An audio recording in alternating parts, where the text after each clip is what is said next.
छुट्टियों की नई शुरुआत, गर्मियों की छुट्टियां शुरू हो चुकी थीं। दिल्ली की गर्मी अपने चरम पर थी। 10 साल का आरव हर रोज सुबह देर तक सोता, दोपहर को टीवी देखता और शाम को मोबाइल पर गेम खेलता रहता। उसकी मम्मी को यह सब देखकर चिंता होने लगी। एक दिन आरव की मम्मी ने कहा, आरव, ऐसे नहीं चलेगा। गर्मियों की छुट्टियों में कुछ अच्छा करना चाहिए। मैंने तुम्हारा नाम पास के योगा कैंप में लिखवा दिया है। योगा? आरव ने नाक चढ़ाते हुए कहा, वो तो बूढ़े लोग करते हैं। नहीं बेटा, योगा हर उम्र के लिए है और तुम खुद देखना तुम्हें कितना अच्छा लगेगा। वहां खेल भी होते हैं और अच्छे दोस्त भी मिलेंगे। मम्मी मुस्कुराईं। अगली सुबह आरव अनमने मन से योगा मैट उठाकर कैंप पहुंचा। वहां बहुत सारे बच्चे पहले से मौजूद थे। कुछ उसके जैसे नए थे तो कुछ पिछले साल से आ रहे थे। योगा कैंप एक हरे भरे पार्क में लगा था, जहां खुले आसमान के नीचे योगा किया जाता। कुछ ही देर में एक सादे वस्त्रों में शांत मुस्कान वाले व्यक्ति मंच पर आए। नमस्कार बच्चों, मैं हूं आदित्य, इस योगा कैंप का ट्रेनर। योग का मतलब सिर्फ व्यायाम नहीं है, यह हमारे शरीर, मन और आत्मा का मेल है। फिर उन्होंने सबको एक हल्का वार्म अप कराया। गर्दन घुमाना, हाथ फैलाना, घुटने मोड़ना। आरव को थोड़ा मजा आने लगा। आज हम सीखेंगे ताड़ासन, आदित्य जी ने बताया। ताड़ासन करने से हमारी रीढ़ सीधी होती है, शरीर लंबा दिखता है और यह एकाग्रता बढ़ाता है। इसे सुबह खुले वातावरण में करना सबसे अच्छा होता है। बच्चों ने हाथ ऊपर उठाकर ताड़ासन किया। हवा में खड़े होकर सबको मजा आया। फिर उन्होंने करवाया वज्रासन। वज्रासन खाने के बाद सबसे अच्छा आसन है। यह पाचन तंत्र को मजबूत करता है और गैस की समस्या नहीं होती। आरव को हैरानी हुई। खाने के बाद तो लेटते हैं हम। आदित्य जी बोले, यही तो गलती है। वज्रासन करना शुरू करो, पेट की सभी समस्याएं दूर हो जाएंगी। आरव के साथ साथ बाकी बच्चों ने भी ध्यान से सीखा। दिन का आखिरी हिस्सा था ध्यान। सभी को आंखें बंद करके बैठाया गया और सांस पर ध्यान केंद्रित करने को कहा गया। आरव ने पहली बार इतनी शांति महसूस की। उसके भीतर कुछ सुकून उतर आया। शाम को जब वह घर लौटा तो मम्मी से बोला, मजा आया मम्मी, कल फिर जाऊंगा। योग का जादू और सही दिनचर्या। अगले दिन आरव समय पर उठ गया, बिना मम्मी के उठाने के। उसने अपने आप ब्रश किया, योगा मैट उठाया और पार्क की ओर चल पड़ा। रास्ते में उसके नए दोस्त काव्या, रौनक और निहारिका भी मिल गए। जब वो पहुंचे, आदित्य जी पहले से वहां मौजूद थे। अपनी आंखें बंद करके ध्यान में बैठे थे। सबने चुपचाप अपनी अपनी जगह ली। थोड़ी देर बाद आदित्य जी ने आंखें खोली और बोले, सुप्रभात बच्चों, आज हम 3 नए योग आसन सीखेंगे, भुजंगासन, बालासन और त्रिकोणासन। साथ ही बात करेंगे सही दिनचर्या और खान पान की। 1. भुजंगासन, कोबरा पोज। उन्होंने सबसे पहले जमीन पर लेटने को कहा, फिर सीने को ऊपर उठाने को। इस आसन को भुजंगासन कहते हैं।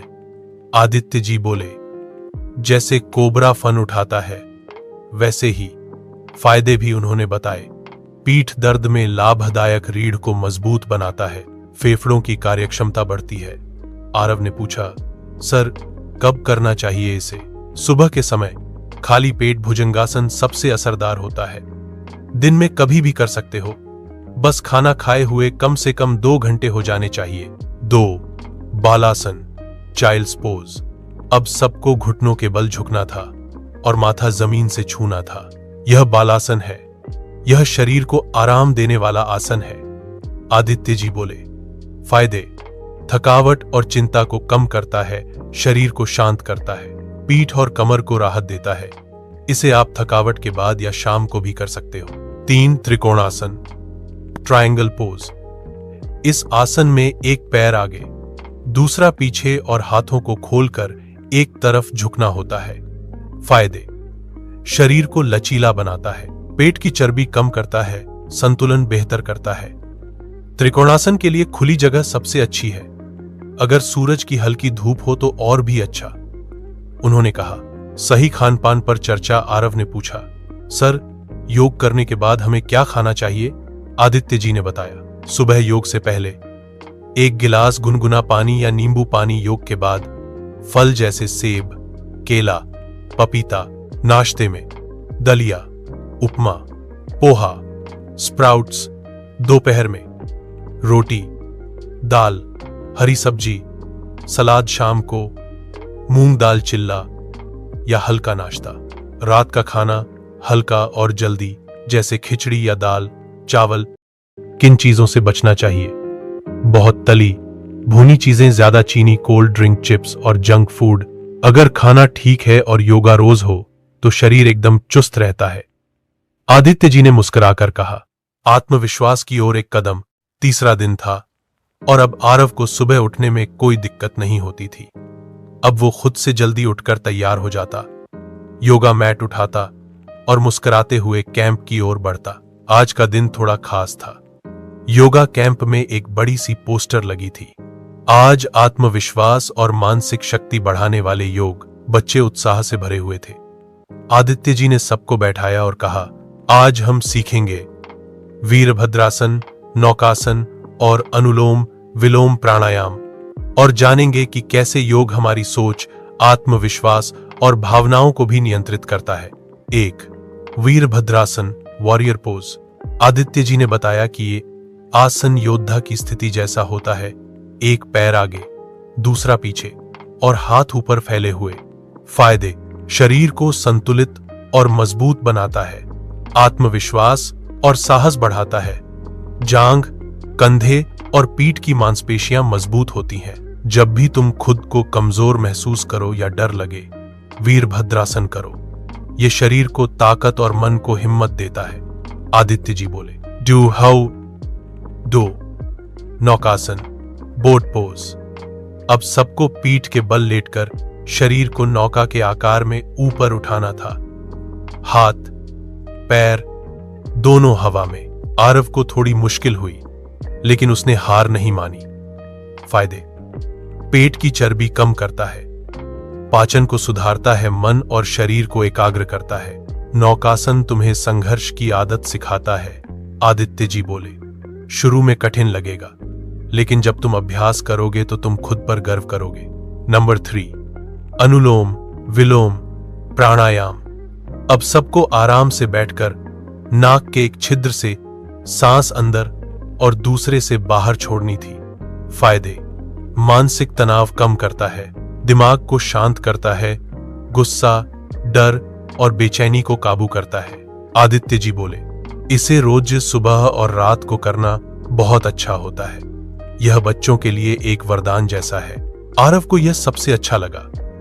उसने महसूस किया कि उसका मन बहुत शांत और हल्का हो गया है। योग और मन की शक्ति पर संवाद। आरव ने पूछा, सर, क्या योग से डर और शर्म भी दूर होती है? आदित्य जी बोले। बिल्कुल आरव, जब तुम रोज अपने शरीर और सांस पर ध्यान देते हो तो धीरे धीरे तुम्हारा मन मजबूत होता है। तुम खुद पर भरोसा करना सीखते हो। यही आत्मविश्वास है। फिर उन्होंने बच्चों से कहा कि वे अगले दिन कैंप में एक एक योग करके खुद उसकी जानकारी देंगे। बच्चों में हलचल मच गई। सब थोड़े घबराए, लेकिन उत्साहित भी। रात को घर लौटते वक्त आरव सोच रहा था, मैं कौन सा योग बताऊं? शायद ताड़ासन, क्योंकि वो मेरा पहला योग था, और शायद सबसे खास भी। आत्मविश्वास की जीत और नया आरव। अगली सुबह पार्क में बच्चों की हलचल कुछ अलग थी। सबने साफ कपड़े पहने थे, कुछ ने छोटे छोटे चार्ट बनाए थे, और हर किसी के चेहरे पर थोड़ी सी घबराहट और थोड़ी सी चमक थी। आज का दिन था योग प्रदर्शन दिवस। आदित्य जी मुस्कुराते हुए मंच पर आए और बोले, बच्चों, आज तुम सबने जो सीखा है वो दूसरों को बताओगे। जो समझाया जाएगा वही सबसे ज्यादा याद रहता है। बारी बारी से बच्चों को बुलाया जाने लगा। काव्या ने वज्रासन के फायदे बताए, रौनक ने त्रिकोणासन करके दिखाया, निहारिका ने भुजंगासन किया और सभी को तालियां मिली। अब बारी थी आरव की।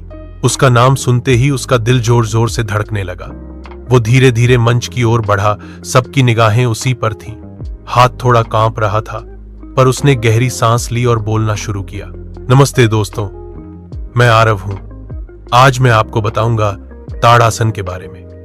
ताड़ासन का मतलब होता है ताड़ के पेड़ की तरह खड़ा होना। इसे करने से हमारा शरीर सीधा और लंबा बनता है। यह हमारे एकाग्रता को भी बढ़ाता है।